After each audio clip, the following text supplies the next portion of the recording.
Goshamahal MLA Raja Singh సంచలన నిర్ణయం తీసుకున్నారు. బీజేపీకి రాజీనామా చేస్తున్నట్లు ప్రకటించారు.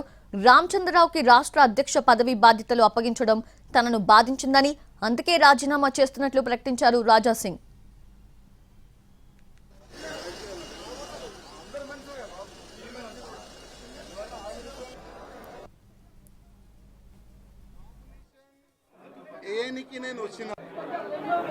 నామినేషన్ ఏనికి నేను వచ్చినాను. ఒక ముహూర్తం ఉంటుంది, ఒక మంచి సమయం ఉంటుంది. ఆ సమయం చూసిన తర్వాత నేను పార్టీ ఆఫీస్కి వచ్చినాను. ఫామ్ కూడా తీసుకున్నాను. ఈ ఫామ్లో 10 మెంబర్స్ కౌన్సిలింగ్ మెంబర్ సైన్ కావాలి, సంతకం కావాలి.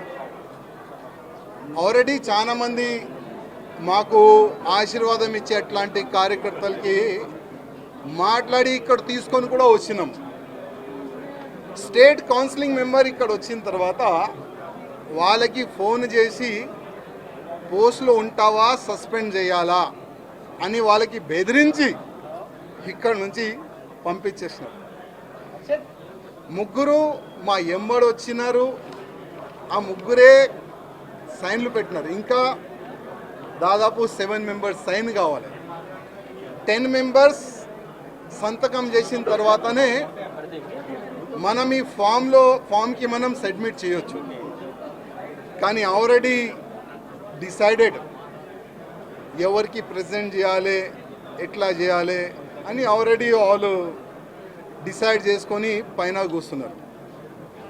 కానీ ఇవాళ కిషన్ రెడ్డి గారికి, అదేవిధంగా కేంద్ర మంత్రి వచ్చిన మేడం గారికి లిఖిత రూపంలో ఒక లెటర్ నేను ఇచ్చినాను.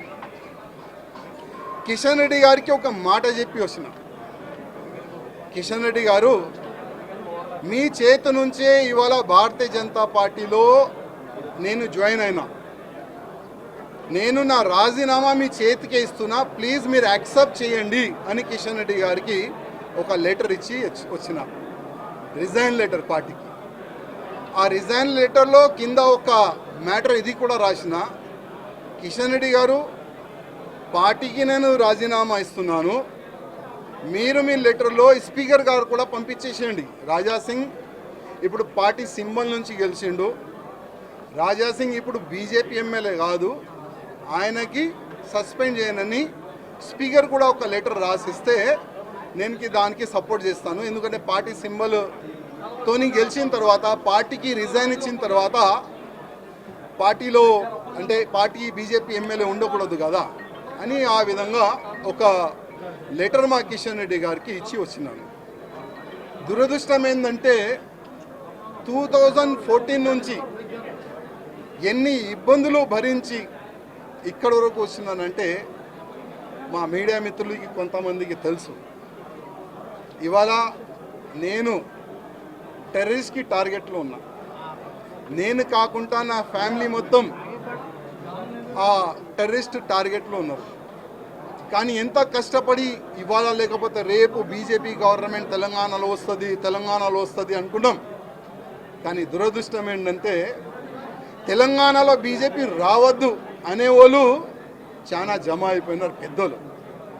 ఇప్పుడు వాళ్ళే అనుకోకపోతే మేము ఎంత కష్టపడి మా ఫ్యామిలీని రిక్స్ చేసిన తర్వాత, ఇంత పని చేసిన తర్వాత లాభం మేము ఉండవు కదా.